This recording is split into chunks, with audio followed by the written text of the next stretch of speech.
Hai teman-teman, Andi di sini. Di video kali ini Andi akan bercerita tentang gambar the banner cycle ya, salah klik ya. Nah, ini ya. Jadi teman-teman masih ingat di video-video sebelumnya yang menjelaskan tentang ada dua orang yang di abad 18 lahirnya dan memprediksi tentang siklus market itu akan begitu-gitu aja gitu ya. Siklus financial market ya. Jadi udah dari abad 18 dia udah tulis tuh kalau kita 2019 akan memulai decline dan anjlok economic chaos secara global sampai 2023. Tentu konteks ini di luar Bitcoin gitu ya. Tentu konteks ini di luar perkembangan Bitcoin dan kemunculan Bitcoin di 2008-2009. Nah, di video ini tuh pengen kita long story short gitu ya, di modern era atau di past chaos gitu ya, di abad 17-18 tuh saya pengen kasih outlook gitu ya. Nah, ternyata di abad 17 dan abad 16 itu karena saking banyak perangnya, jadi dijuluki sebagai the century of wars ya, the century of wars. Bear market in 1700 era ya. Ya, jadi di situ tuh perang terus gitu ya teman-teman seperti yang Anda ketahui gitu ya. Ya VOC lah apalah gitu ya. Nah, itu tuh sampai benar-benar 5 kali global market ya. 5 kali global bear market ya. Abad 17 gitu ya teman-teman. Dan 4 kali bear market di abad 18 ya. Jadi benar-benar investor tuh paling gak suka dengan perang ya teman-teman. Nah, itu selalu krisis dengan stock oil gitu ya. Nah, ini adalah decline-decline-nya ya teman-teman. Jadi dia decline itu udah dari sebelum ditulisnya 1783 kalau saya nggak salah. Ya, sebelum 1783 itu sudah ada ya kekacauan-kekacauan yang terjadi sehingga dari George Tritch ini adalah founder dari Banner Cycle ini, dia mulainya 1783 ketika kemerdekaannya Amerika gitu ya. Jadi United States itu merdeka baru ditulis gitu ya. Baru the start of the economic rules in the financial market gitu ya. Menurut dia gitu pada waktu itu. Nah, orang ini sukses banget gitu di hidupnya ya. Emang benar sih gitu apa yang ditulis. Dan ternyata pemicu itu tuh udah dari abad 16 hingga 17 ya. The early in the final stage of the abad 17. Jadi di situ baru terjadi decline dan pas Amerika dinyatakan merdeka setelah Fakta Paris disetujui oleh Prancis dan the Great Britannia ya. Jadi the Britain Pax ya itu setuju bahwa dia merdeka gitu ya. Jadi di situ tuh masih di rules oleh Britannia Pax ya. Jadi grupnya Gulden atau grupnya Spanyol sudah melemah sehingga Britania lah yang berkuasa, pound sterling lah yang berkuasa pada saat itu. Oke, nah ini adalah bear market yang dijelasin gitu ya. Perang Rusia, Rusia masih dipimpin oleh Kekaisaran Tsar ya teman-teman. Nah, ini dia jelasin jelasin bla bla bla, terjadi decline segala macam. Oke, kita tidak berlama-lama di sini ya, karena ini abad 16 dan 17, takutnya kelamaan. Nah, sehingga kita akan masuk ke um, the birth of stock exchange. Kayaknya belum dulu, kita akan melihat yang ini nih, yang menarik. Ah, ini zaman modern sejak 1929, the timeline of the United States stock market crash ya. Jadi video ini akan saya kasih nama TLDR 1929 hingga hari ini, the present day of chaos gitu ya. Ini akan saya update terus ketika kita channel ini masih bertahan ya, channel YouTube ini kalau masih bertahan, masih ada, YouTube tidak tutup gitu ya. Kemudian kalau saya masih hidup akan saya terus lanjutkan video ini sampai ke 2053 gitu ya. Kita lihat sebenarnya seberapa akurat dengan disrupsi teknologi yang kemungkinan belum terprediksi oleh George Tritch dan Samuel Bennett di masa lampau. Kita lihat dengan grafiknya ini ya, teman-teman. Nah, kita cocokin ya, 1929 kamu lihat ya. 1929 itu the Great Depression ya, teman-teman. Jadi benar-benar the Great Depression ya. Jadi ini udah ditulis stock market abad 19. Kita bisa lihat juga di sini apa yang ditulis oleh George Tritch. Itu benar ya, teman-teman. Jadi di start 1927 itu ada decline ya. Decline tajam gitu ya, teman-teman. Ini udah bubbling, ini udah puncak bubbling dulu ya, kemudian di Great Depression tuh dibanting ya. Jadi ini tuh dia punya perpanjangan ya, teman-teman. Dia tuh ada range-nya gitu, 1927 tuh sampai 1931 itu menurut dia akan kembali ke siklus yang namanya orang panik, terjadi lagi dan terjadi lagi gitu ya. Panik yang terjadi lagi dan terjadi lagi yang kita namakan dengan the Great Depressions ya. The Great Depressions ini jadi mulai dari wabah penyakit lah, Perang Dunia Pertama lah, hutangnya Britania membengkak lah, pindahnya Pax Britania ke Pax Americana, kemudian US dollar menjadi the reserve of all currency di dunia dan segala macam gitu ya. Lahirnya Liga Bangsa-Bangsa dan lain-lain gitu.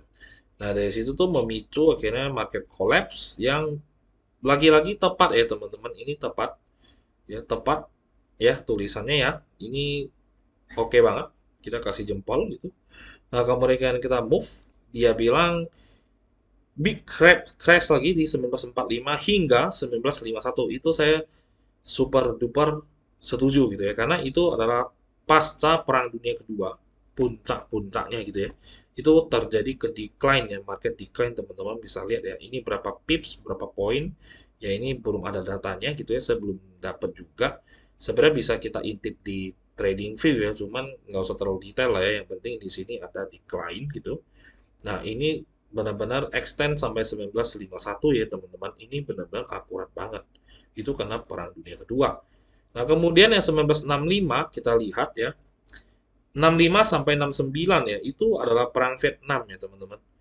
Jadi 1965 sampai 69 ya, itu adalah masa-masa resesi.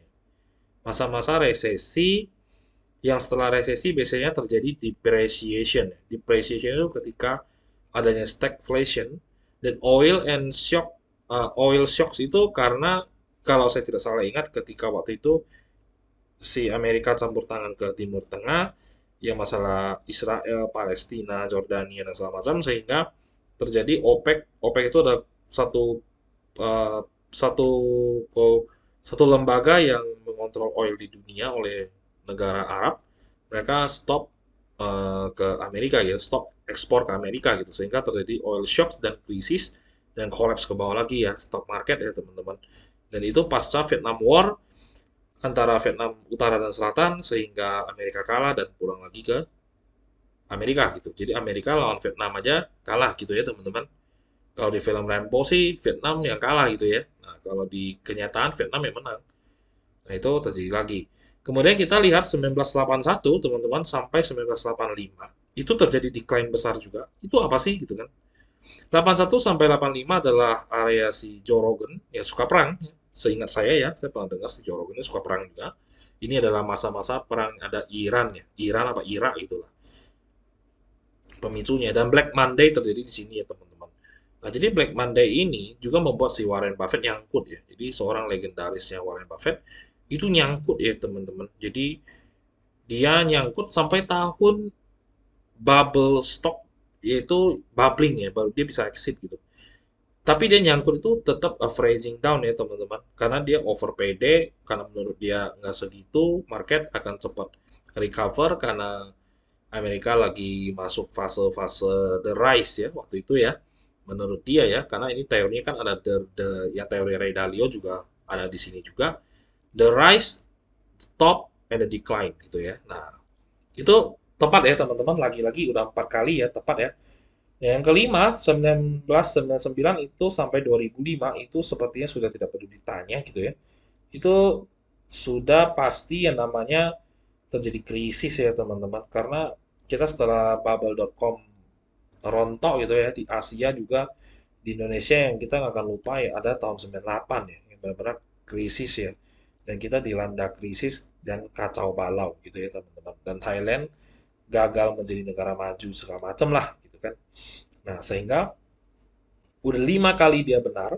Kita lihat lagi 2019 ya teman-teman. 2019 ya. 2019 apa yang terjadi? Ini nggak ada grafiknya. Kita close. Nah, 2019 itu simple. Selangkah ke depan kita COVID 2020, 2021 itu quantitative easing, cetak duit sebanyak mungkin. Total supply duit yang dicetak oleh Amerika ya untuk stimulus dan membeli kembali surat utang negara itu ya mencetak 40% dari total sirkulasi dolar yang pernah ada di bumi sejak Amerika merdeka gitu. Nah, Dari situ, teman-teman, bisa dibayangkan ya, efeknya apa gitu ya. Otomatis daya beli dolar itu akan menurun gitu. Jadi value-nya menurun karena duper super duper ya. Jadi kita mungkin the next video akan kita coba ngulik tentang kebijakan fiskal dan kebijakan moneter. Itu ada dua hal yang sering didebatin orang yang nggak mungkin bro, masa cetak duit langsung pemerintah nggak hitung nanti bla bla bla jadi Venezuela atau Zimbabwe gitu kan. Ya bisa jadi gitu. Ya, jangan salah loh gitu. Karena fase Amerika itu termasuk fase decline. Sudah termasuk fase yang akan turun.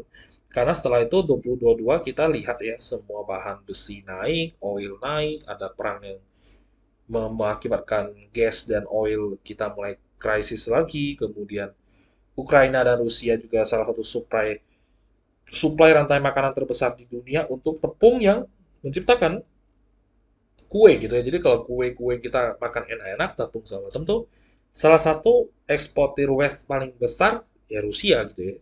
Dan kalau berantem saling boykot memboykot, saling sanksi gitu ya kayak Joe Biden ya cuma bisa sanksi-sanksi doang dari online gateway payment atau ABNIP segala macam gitu ya.